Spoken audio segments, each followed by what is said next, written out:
Tito, estamos en las vísperas de un nuevo aniversario de San Martín, ¿no? Sí. Y bueno, el padre de la patria, Así lo llamamos. así es. El padre de la patria.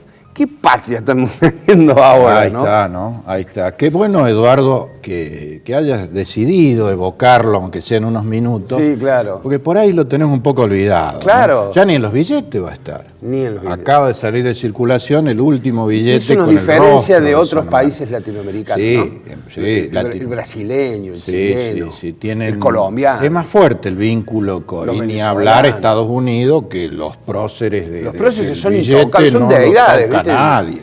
Y acá lo cambiamos por una iguanita, por un... En Sí, fin, qué sé yo. un gato montés, no sé. De todos modos, acá convengamos, para traerlo un poco al presente, que no le hacemos ningún favor a un prócer clavándolo en un billete que... Dura 2 horas. Dura el billete, muy, ¿no? cada vez menos. Pero está bueno. Y te iba a proponer, que ya que tenemos pocos minutos, ¿no? Sí. Un costado del Padre de la Patria de San Martín, acorde al programa de ustedes, que es un programa de opinión política, de información política. Entonces, porque a San Martín se lo tiene, fruto de la historia tradicional que le escribió otro militar, Bartolomé Mitre, Bartolomé Mitre. se lo tiene como un héroe militar, como un ganador de batallas, como un hacedor de proezas. Es un gran político. Como cruzar los Andes. Y era político y tuvo graves problemas políticos en el sentido que la grieta de su tiempo... También se lo llevó puesto. Y claro que se lo llevó puesto. Entonces ese costado, que es el menos conocido tal vez por el gran público, que no tiene por qué saberlo, y por eso decía ir a ese plano de San Martín, donde tuvo dificultades para moverse en política. No porque no haya sido político, lo entendía muy bien, pero le resultó difícil primero hacer pie, porque recordemos que él vuelve rápidamente en 1812, con 34 años, un hombre ya adulto. En esa época adulto, bien claro. adulto, porque vivían menos los Mucho argentinos. menos. Entonces viene ya después de haber prestado servicio en los ejércitos del rey, peleando contra Napoleón, era un militar de carrera, un profesional, viene a pelear contra los españoles, o sea, a sumarse a la causa de la libertad americana. Ya eso ya lo miraron de reojo, como diciendo, che, ¿y este qué onda? ¿No ser un espía inglés? Tuvo que luchar contra eso, porque se lo presentó en medio, para ganar confianza tuvo que ganar esa batalla de San Lorenzo con los granaderos, el cuerpo de granaderos, que también hay que rendirle un homenaje a ese heroico regimiento de la patria, y ahí empieza, pero tuvo que remar mucho, por ejemplo, para lograr que le aprobaran el plan continental. Ahí jugó fuerte la logia, y hay 2 tiempos en la logia a la que perteneció a San Martín. Claro. Una primera etapa donde tuvo el apoyo, sobre todo de Pueyrredón. Cuando Pueyrredón es director supremo, elegido por el Congreso de Tucumán, recién ahí le aprueba oficialmente el plan continental que tenía San Martín, que de pecho había armado un ejército de la nada, en el Plumerillo, en Mendoza, el ejército de los Andes, pero no tenía la aprobación oficial. ¿Cómo tejen la relación con Bolívar? Bueno, ese es un capítulo hermoso de la historia americana porque es compleja. Estos dos no se conocían. Bolívar era el gran libertador del norte, con ideas muy parecidas, el sueño de la patria grande. Bolívar libera Colombia, Ecuador, Venezuela, toda esa parte, y San Martín, Argentina, lo que es hoy Argentina, Chile y Perú. Entonces, como se encuentran en 1822 los dos libertadores, pero no en la misma situación. Ahí viene la política otra vez, es muy buena tu pregunta, porque en el encuentro de Guayaquil, que muchos libros lo siguen presentando como el secreto de Guayaquil, con la entrevista de Guayaquil, en realidad no se conoce a fondo porque estuvieron así, mano a mano, como estamos nosotros, no había tercero, no hubo testigos, fueron 2 días de deliberación entre los dos. ¿Qué necesitaba San Martín?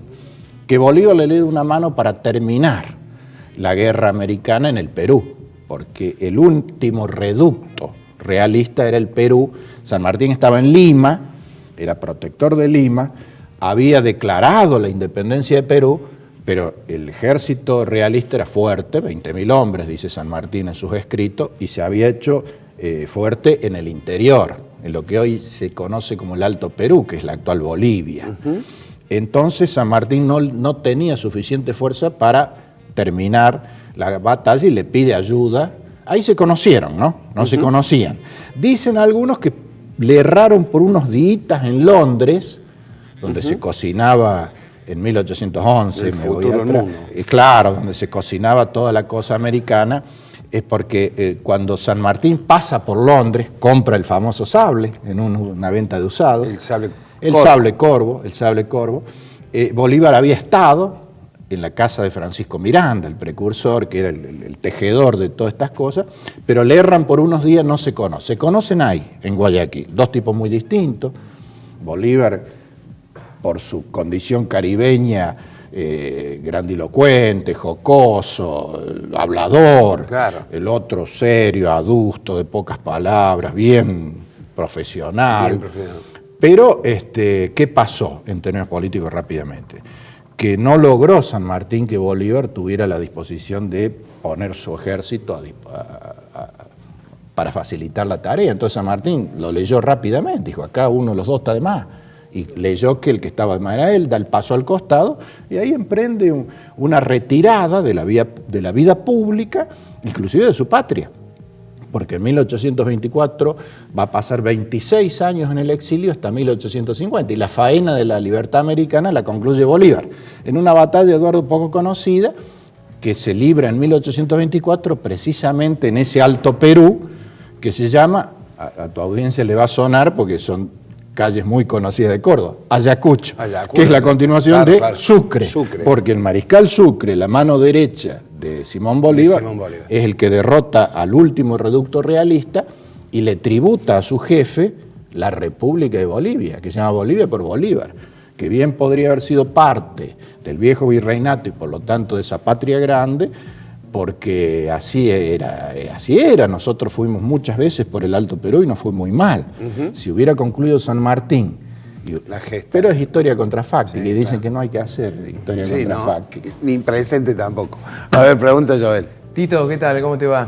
¿Por qué siempre en la historia argentina uno haya esta dualidad de algunos que están a favor, otros en contra? El mismo San Martín no tuvo la adhesión de todo el virreinato del Río de la Plata para decir, sí, vamos a independizarnos. ¿Por qué la historia está asignada por esto? Nuestros próceres todos tuvieron serios problemas con sus contemporáneos. San Martín hoy es el padre de la patria, posiblemente uno de los poquitos que tenga unanimidad, viste que son muy pocos, Joel, Eduardo, los que reúnen la unanimidad.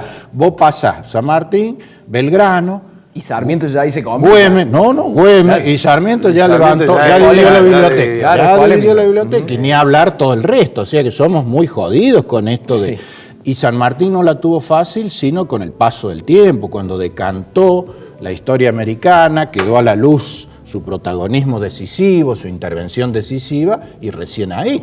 Salta todavía más en la grilla cuando en 1950 Juan Domingo Perón, presidente, milico, decreta año del Libertador San Martín. Entonces ahí le saca una ventaja a Belgrano porque venían más o menos cabeza a cabeza.